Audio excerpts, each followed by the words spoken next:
Hey guys, welcome to the first ever lunchtime chat. Lunchtime chat number one, just like it sounds. Just going to sit at lunch and have a chat about whatever, or maybe more like a monologue, really, because I guess I'm doing all the talking. You guys are just hanging out there, maybe making a comment or two. But be that as it may, it's just something I wanted to try for this channel. See if you guys liked it. Just pick a random topic and we'll talk about it. It could be timber falling related, logging related, or it could just be something completely unrelated. Whatever the topic might be that day, whatever kind of I feel inspired to talk about, I guess. So today we're going to talk about the great economy we're in. I'm being sarcastic, of course. Um, and also kind of what I think is the maybe not the 100% solution, but the possible solution for the average working person. So, I mean, it's no secret. Obviously, the economy is floundering, to say the least. We're not doing well. Um, Everything costs more. I mean, for example, I mean, you guys know, I don't have to tell you. I mean, but bar oil is one of the big ones. Like, some things have doubled, and bar oil is one of those things. It used to be about $7 a gallon. You could get it at like Tractor Supply or something. Now it's 16, a lot of places, 18, 19, $20 a gallon. So that's more than double. I saw it recently at Walmart, some off-brand, a gallon of bar oil for $14. And that I mean, and you think, oh, that's not a bad deal. And you think, that's crazy. That's double what it was like 2 or 3 years ago. So, and not everything's like that. Some things are, inflating slower, but everything's going up at a certain rate. I mean, it seemed like overall, if I could just take an overall guess at like, it just seems like about 30% from even 4 years ago. Everything's at 30%. If you average everything out, 30% more, on average, eh, for everything we use in our daily lives. But of course, I could be. It's not 3%. Let's put it that way. I don't know where the government and all these people are getting this 3%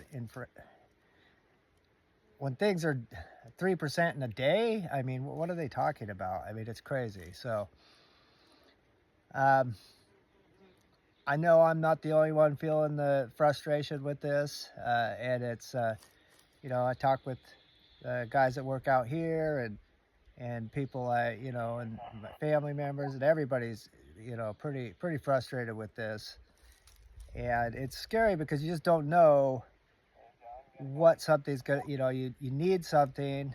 And I was just talking about this with another guy. Hold on.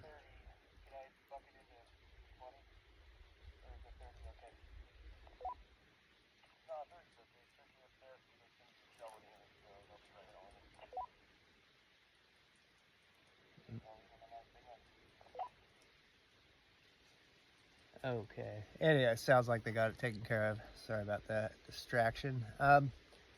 So where was I? Yeah. Um, Bottom line, inflation's just out of control. I don't think it's going to come in, be fixed anytime soon. No matter who gets into office, I think it's a runaway train, in my opinion. Um, could it get better? Could certain policies or certain things make it better? Yeah, probably. But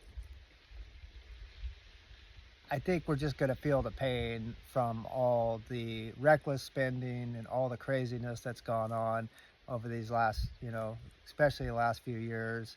Um, I just don't think there's any escaping it. It's like a, if you look at it, put it on like a personal level, if you were a person and ran up all your credit cards and maxed everything out and did all that, and that's, there's going to be consequences, and you're gonna hit the end of the rope. You're gonna hit the end of the road, And maybe you got, you know, when it comes to government, yeah, they seem to constantly pull out one more credit card, but their credit card's going to run out too at some point. But every time they pull that out, of course, more inflation, more. So it can't. What I'm saying is, it's a runaway train. It's we're gonna all feel the pain, and there's no getting around it. And I don't think it's necessarily going to be like a collapse in, like, you know, just a boom, completely collapse. But I think it's perhaps going to be something more gradual, more like getting rolled over by a bulldozer slowly, you know, just slowly and steadily. And people are trying to run on the wheel, and the bulldozer just getting closer and closer, and it starts crunching up over them, just very nice and slow, and, you know, smashing everybody down, and just nobody's going to be able to outrun the 3% inflation rate. I laugh when I hear that. That's just crazy.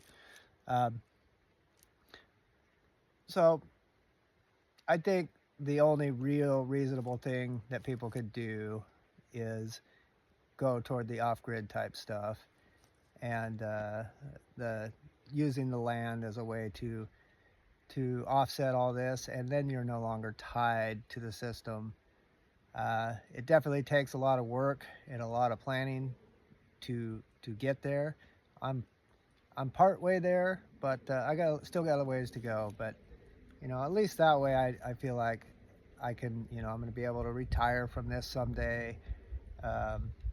If I didn't have that, I would be thinking, how would I ever retire? I'd be out here till I'm 80 with a cane and a chainsaw, and that, you know, my last day alive would be my last day of work.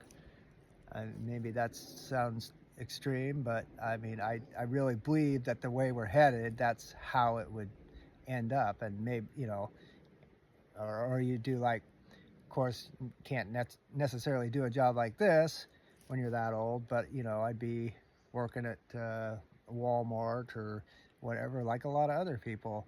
I'm no shame in it. There's no shame in people working until, as they're, you know, in their 70s and 80s, but it should only be for the fact that, you know, you want the extra money or whatever. It shouldn't be because you have to. That's the part that really is ticking me off, is seeing people, you know, old in their I'm 50 now, so I'm young by that standard if you're talking 70s or 80s. But, you know, being in your 70s and 80s and having to, you know, live paycheck to paycheck, there's just something so incredibly wrong about that to me. It's just wrong at every level. It's just not right. And so many things that are happening in our economy and with our government and all of that just aren't right. Greedy people mismanaging our country, running us into the ground. I'm sick of it. I am sick of it. And I've had it. And I know that the average person doesn't really have a, you know, a way to combat this other than sidestepping and going, like I said, off grid. Or I don't. If there's another way that you guys see, that you think that you could actually have some sort of like a security and actually retire and actually putter around your land, you know, in your old age, apart from, you know, having land and your little cabin or whatever. I mean, I've thought about this stuff a lot. I don't think there really is, but I mean, if you were already in a good position before all this, and say you had a paid off house and all this other stuff, then that would probably be different. But, you know, that wasn't the position I was in, and that's not the position a lot of people were in. A lot of people are just, you know, living paycheck to paycheck, working, you know, full time plus extra stuff, so extra jobs, you know, 50, 60 hours a week. It's not good. So